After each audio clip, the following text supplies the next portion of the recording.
Hello everyone, and welcome to the E-commerce Edge webinar series. So back in autumn last year, I decided to interview 21 different e-commerce experts and ask them what in the year they'd just had really excited them about their data that they plan to use in the next year.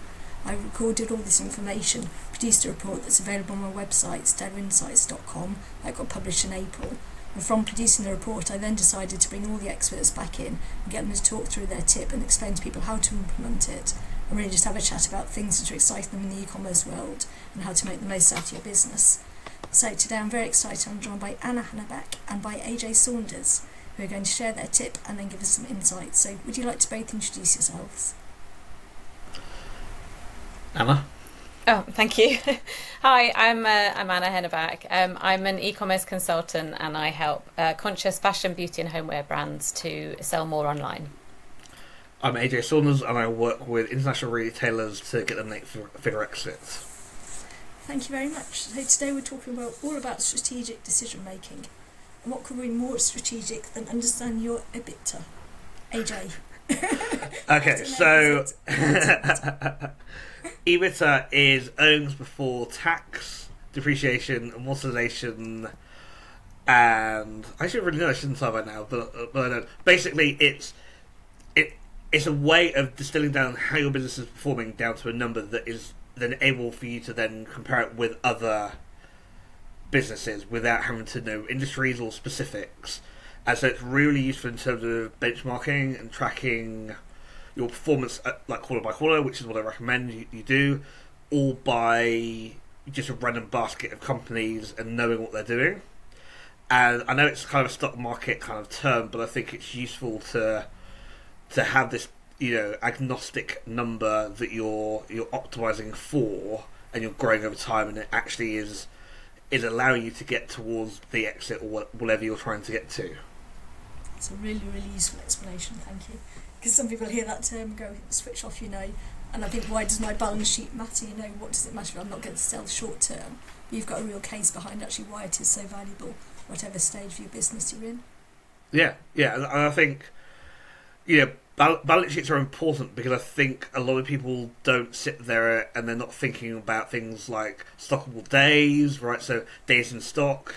They're not thinking about supplier terms, right? But both in terms of what they own, what's owed to them. And I think, if you're seeing 6 figures or 7 figures, you live and die by how good the month is, essentially. Mm-hmm. Because you may not have the level of credit or the cash flow that you need. And so by not optimizing how your balance sheet is on, like I say, a rolling 90-day process, it then becomes really, really difficult for you to say, well, actually, we're healthy, we're doing good long term, because you've got all these different things. I think I've been working for 2 years now with a guy who sells luxury lingerie, right? And his balance sheet is hundreds of thousands in stock that can't be sold because it's the wrong size, right? Mm-hmm. He needs to have a talk with our good friend Anna Watley, right? But because he's not aware of, right, the balance sheet is this, and holy smokes, we have a problem. He's just being very tactical, very day to day. He's living and dying by the cash balance in his bank, not how holistic the business is doing, whether it's performing, or whether he needs to raise capital or he needs to sell equity in order for a lot of credit, right? Mm-hmm. He's just thinking, well, I've got all this stock, what the heck do I do with it? Mm. And that's why for me it's so important. I think also so many small businesses live or die by accounts receivable. Mm-hmm.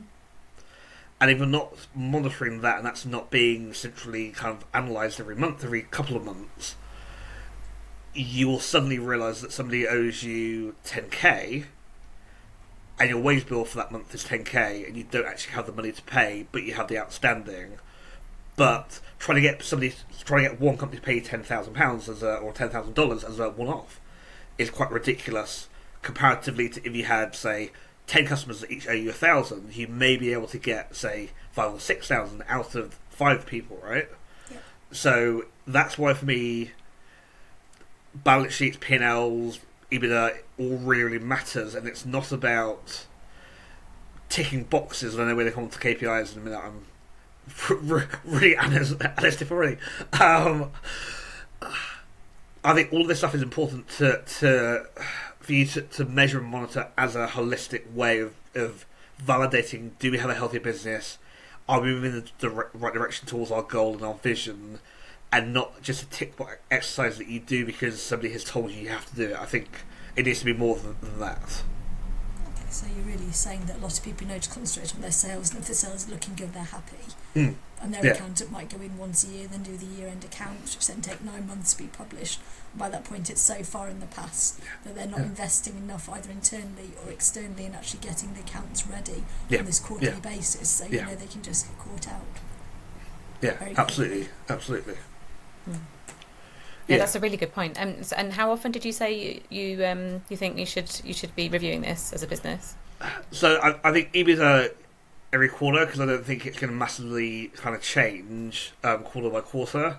I think balance sheets, monthly, figuring out what stock you have, what accounts receivable you have, what accounts payable you have. If you do it every month, then hopefully you can have a better and more holistic view of, our P&L is one thing, and I think that's really, really important to have a day or weekly view of what your P&L looks like.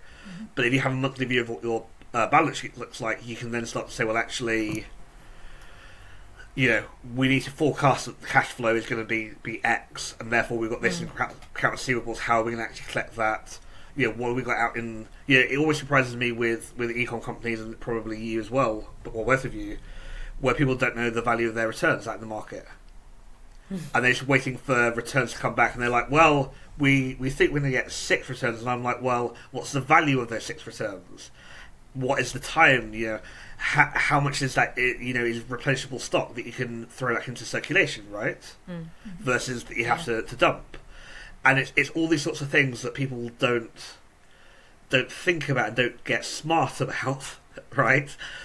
And then there's somebody smart comes into the marketplace and obliterates them. Right. So about with the peak season, because obviously for an e-commerce business, a lot of them are so seasonal, aren't they? It's useful for them to look back to last year and see where they were at the same position last year. There's so much change within the world of e-commerce even within a year. No. I think benchmarking is a great exercise if you have the data, right? So if you've been in operation more than about 3 years, be able to benchmark over, for you internally, I'm not a massive fan unless you're a megacorp benchmarking against the industry, because I feel that could be unhelpful. But internal benchmarks can be super, super helpful in terms of saying, are we where we need to be in terms of what we were doing last year? What does it look like? So, for example, with my own business, I'm benchmarking against last year. And I'm thinking, okay, right, I'm down this sort of money from this time last year. What is different? What does the picture look like overall? And then for me, I had a really terrible fourth quarter. So I'm like, okay, right, the money that I haven't made in this kind of first 6 months, or first 5 months. If I continue at this same sort of rate, actually by the end of the year I'll be up by X%, right? And therefore that gives me kind of hope in terms of the activities and the actions that I'm doing now. And so I think it's super important to say, right, last quarter, how does that fare? This quarter, how's this quarter compared to last year's? And again, it's about being healthily paranoid. I want to just stress that. It's about being healthily paranoid. Because I think your job as a founder and as a leader is not to sweat the small stuff. You have a team to do that, but to understand what the big picture looks like, to allow you to then make the bigger strategic decisions over what you're doing and how that all kind of factors, out into what other people are doing. I think if you don't have some of this data, you're not considering how this all looks, it then becomes very, very, very difficult to make rational decisions. And I think the 3 of us are hopefully all very rational decision makers, and I can say for certain that all 3 of us probably work with very irrational decision makers as well, which is not very helpful, right? And so, I want the data. Obviously, we have to marry all of this data with how we feel the sentiment in the market is as well. Because oftentimes it's easy for us to get very, very, very emotional about where the market is, but not very centered on what the data says, or the other way around. So I think you have to marry the two. You have to have the internal data that says we're doing well, knowing that the market may be struggling, or maybe then there's a new competitor, or the market is picking up after like a slow previous quarter, and so it's about trying to marry the hard facts with the softer, kind of more sociable skills that you may have to allow you to build out something that's more holistic. I think it's very hard though when you're running your own business to get to the point of the big picture, because you get so caught up in the little details and you start at the bottom, don't you? Whereas you almost look at the top, right from the top, saying this is where we were, this is where we were last year, then let's go back and diagnose why it's different and what we need to do next. Whereas often people start, completely they're involved in the day-to-day sales have gone up today, or I've got more hits on Google, and it's very hard to bring up to this big picture from that, isn't it? Whereas you're almost advocating starting the other way, start with the big and then work your way down. Yeah. Well, I think the other... Sorry, Anna, go ahead. No, I was just going to say, I think you have to do that as a founder. You have to have that ability to zoom out, and also that is where sometimes an external consultant can help, because they've got a completely different perspective, haven't necessarily got the emotional ties that the founder might have, or know the history, the background, can come with a fresh perspective and kind of say, right, this is the direction you need to take, and you really need to be looking at this. The thing that I'd add to that, yes, absolutely go work with external consultants, go work with other people, go have a trusted set of people that you can rely on to be honest. But also, as you grow, then start to define your role more carefully. I was talking to a good friend of mine, Wes, in America, who does a lot of very similar to what me and Anna do, right, yesterday. And he was saying he's got customers that he's working with that the founder is the wrong person to grow the business. They're the right person to own the business, but they're the wrong person to grow the business. And in some ways that's superhero complex that I talk about all the time, right? In other ways it's a societal pressure of you have to be the top dog. And I think the more that I work with smaller dynamic clients who want to grow, the more not regimented I become about like laying out what each person is doing, because that can become highly restrictive, but being able to empower them to say, right, my role is to do X, Y, and Z. I can collaborate with people in different lanes, I can support, I can help, but actually at the end of the day, I am responsible for delivering X, Y, and Z, right, within the business, which is going to push us forward, and therefore that's what my focus is. And so I think a lot of founders should really get into this thinking that they should essentially be the executive chairman, right? They should be there to do the big picture, think about the direction, and then pull in the right team members to execute on that without them having to kind of get too involved in the nitty gritty. And I think that can be really, really helpful in terms of trying to think more clearly about what you're doing. And then, go with a consultant who can come in and can help you, can come in and can really, really kind of help you define those sorts of things and help you stay on track. I hope Anna feels the same way, and I think you probably need to say about this. But I think absolutely the worst person to give yourself advice is yourself, and so I think having somebody with a different perspective or a different opinion, right, that you trust and you value is super impactful. And for example, me and Lucia have a mutual friend called Brad, and I often will phone Brad and say, right, this is the problem, how are we going to solve it? Right, and Brad is always full of great wisdom, great knowledge, great advice. And I think it's people, if you're lonely in business, it's go hire a dog, right, or go buy a dog. Right, and then go hire a decent accountant, go and hire somebody that can help you in the areas that you're not so strong at. So whether that's an external growth consultant, whether it's a marketing consultant, whether it's an ops consultant. I know you've had all of these on your show thus far. Go hire somebody that can really, really help you hone down and uncover what you're missing. Because you can't do everything, you can't be everything.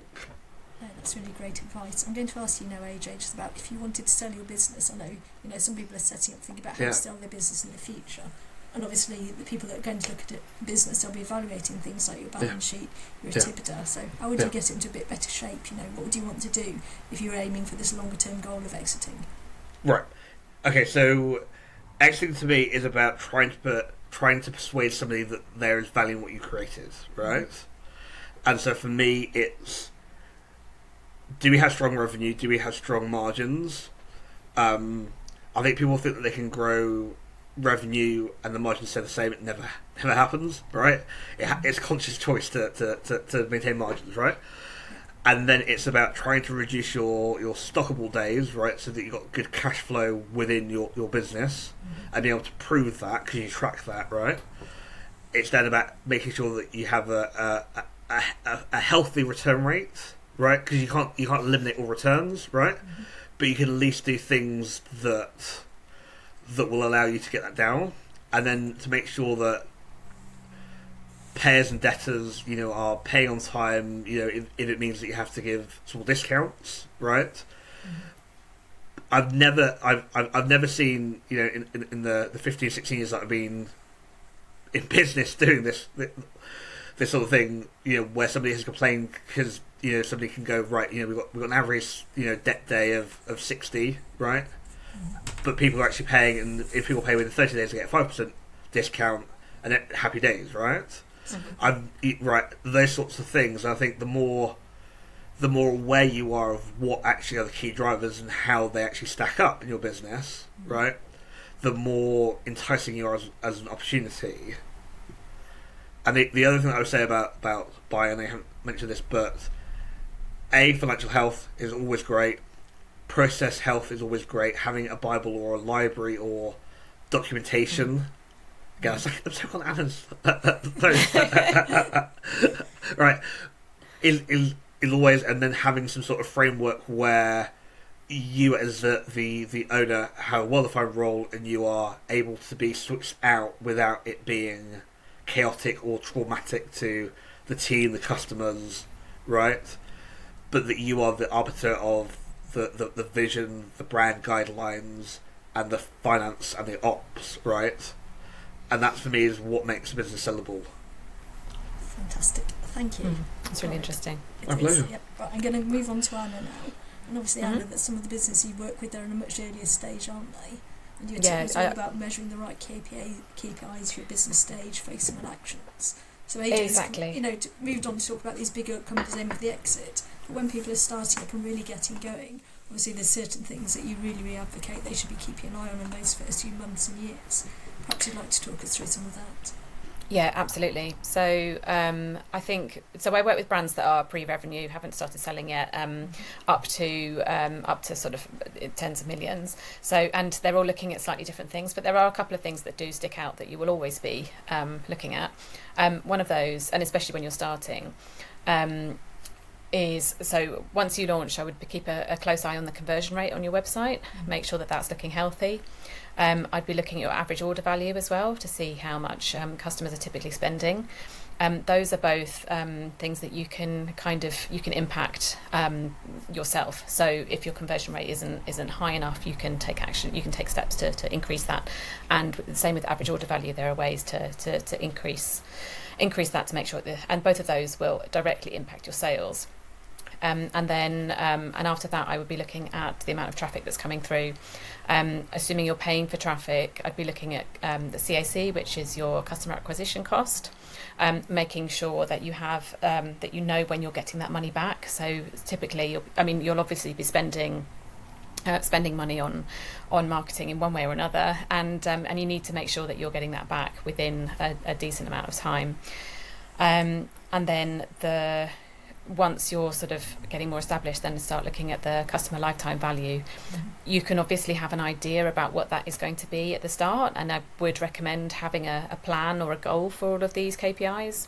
But the lifetime value is going to take a little while to come through, so you can actually see what your actual KPI is compared to what your goal was, and start sort of impacting those.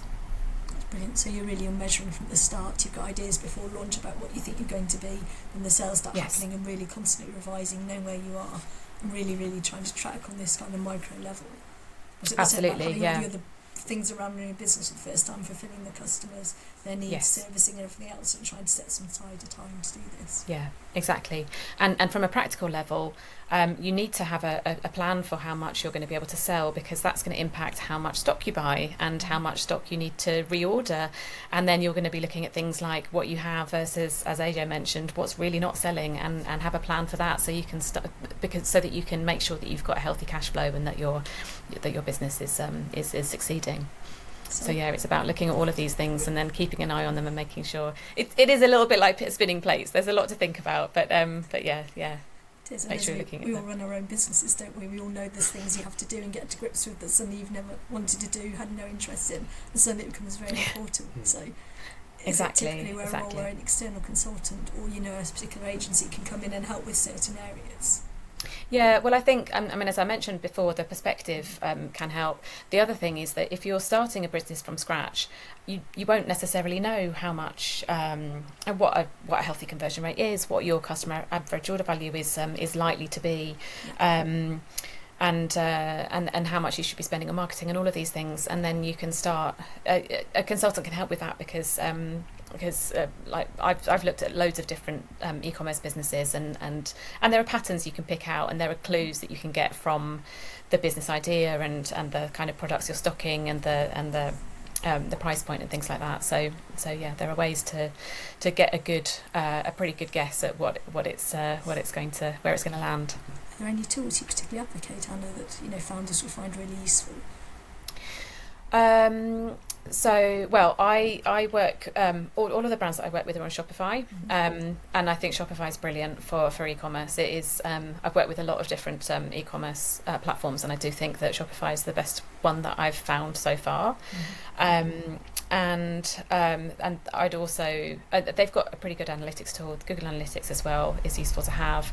And then I do a lot of, I use Excel or Google Sheets a lot to sort of look at the different numbers and work out, make sure you're sort of using the numbers that you have and then manipulating them in the right way.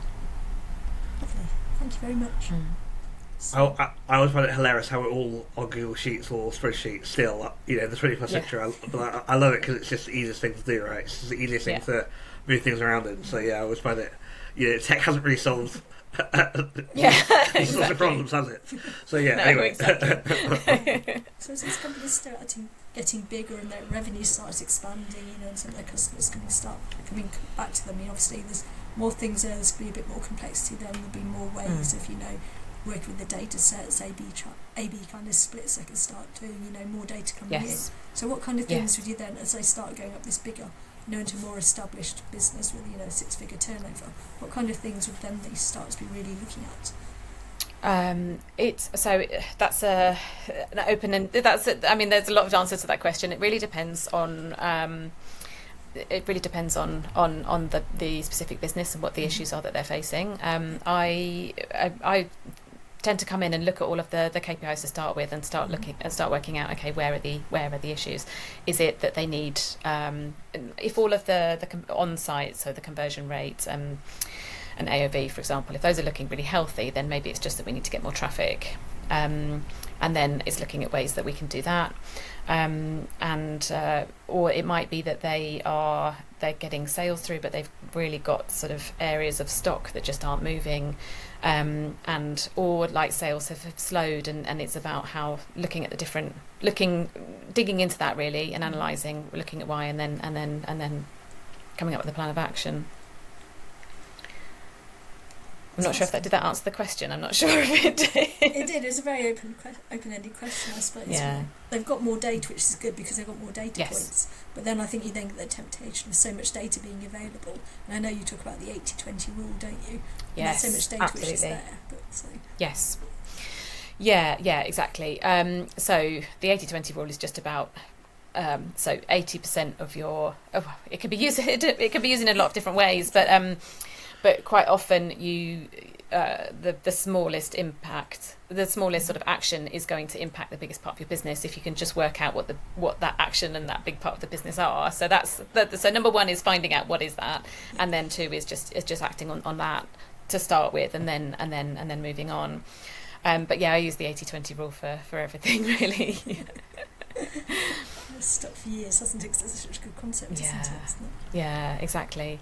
But I was going to say that it is tempting to be measuring absolutely everything. And I've certainly worked with very big retailers that have, we spent an entire day just reporting on things that actually doesn't matter and nobody really cares about. And people have stopped reading for a long time ago. So I would definitely advocate having regular trading meetings. And when I say regular, it depends on the size of your business. If you're just starting out, sometimes a weekly trading meeting isn't going to give you that much. In terms of the numbers, it's not necessarily going to give you. So it might be like once every 2 weeks or once a month. And then once you scale, I think a weekly meeting is a good idea.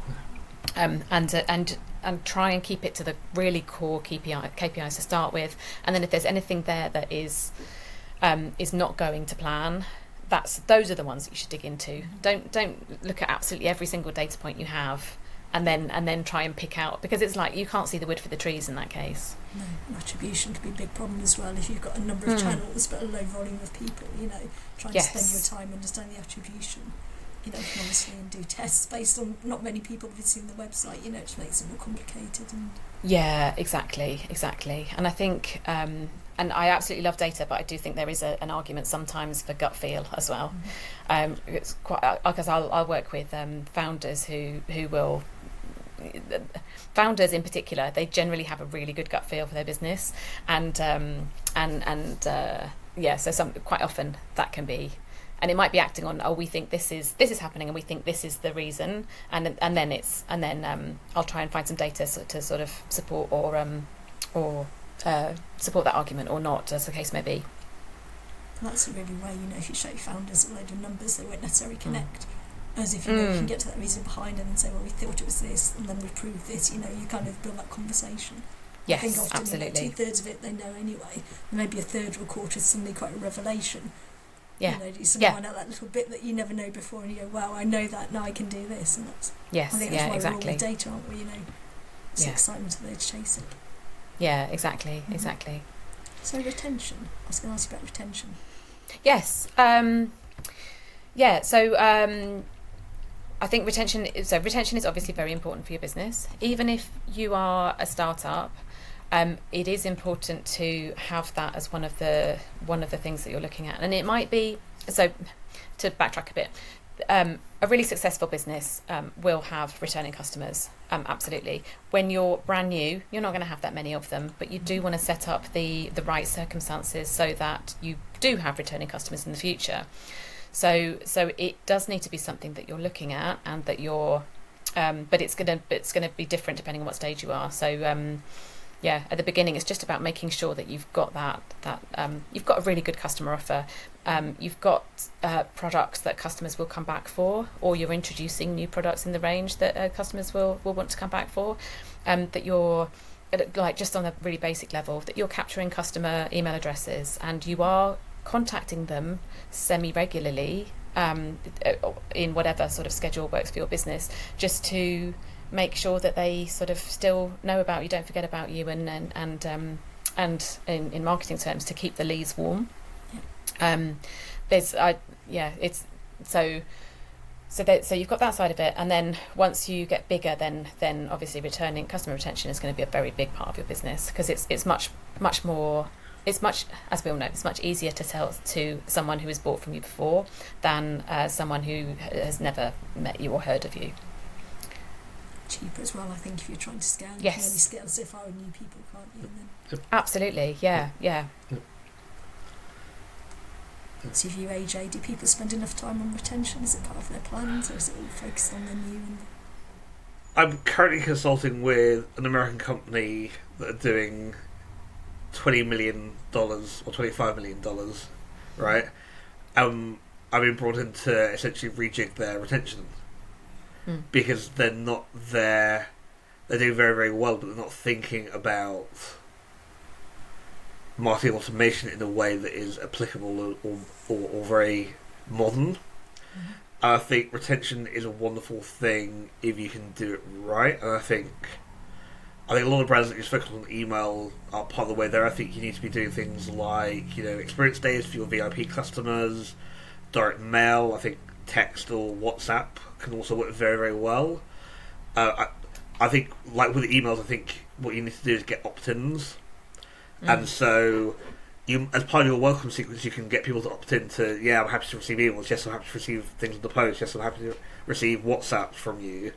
And then it just gives you the ability to really market on a very broad base. And I think that's really, really exciting. I think also it can drive a lot of eyeballs, but also intent to buy. I think the other thing that I found with retention is I was working with a Scottish retailer 3 years ago. They were doing like 500,000, and they wanted to roll out in their second email ever. Their first email, that's another story. I'll tell you at some point because it's hilarious. The founder was so scared to send an email. I was just like, if you're unsubscribed, I like those people, and she got even more horrifying. I was just like, because our cost for send goes down, right? It's great. I was like horrifying people with calls. It's amazing.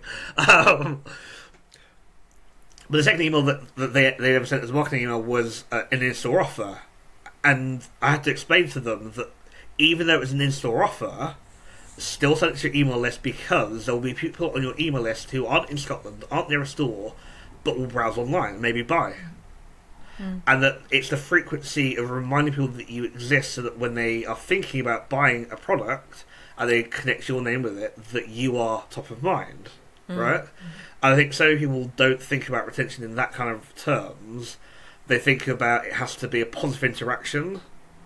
They don't think about it being, well, I just have to be remembered for the right reason in the right time, and the way to do that is not to be shouty, right? Right. So, like, for example, like Harrods, Osprey London, and a lot of other companies are emailing me every day with a different offer, and it's just like, well, you're shouting at me now. You don't have anything unique to offer me other than a discount code or something that isn't actually very appealing, right? And so for me, it's can we remember for the right things at the right point by the right people, and then retention kind of takes care of itself. That's a really good point, AJ. Yeah. I'm conscious of the time. Anna, have you got any other top retention tips? I was just going to say, just based on following on from what AJ said, I think it really is a balance. You don't want to be emailing. You don't want to email people every day with nothing to say. If you're just, that's just going to put people off. So you do need a content strategy in terms of the email, and automations are a massive part of that. Fabulous. Well, I think we'll finish on that point. Thank you very much, AJ and Anna. That was amazing. My absolute pleasure. Great. Thanks for having us. Yeah, thanks.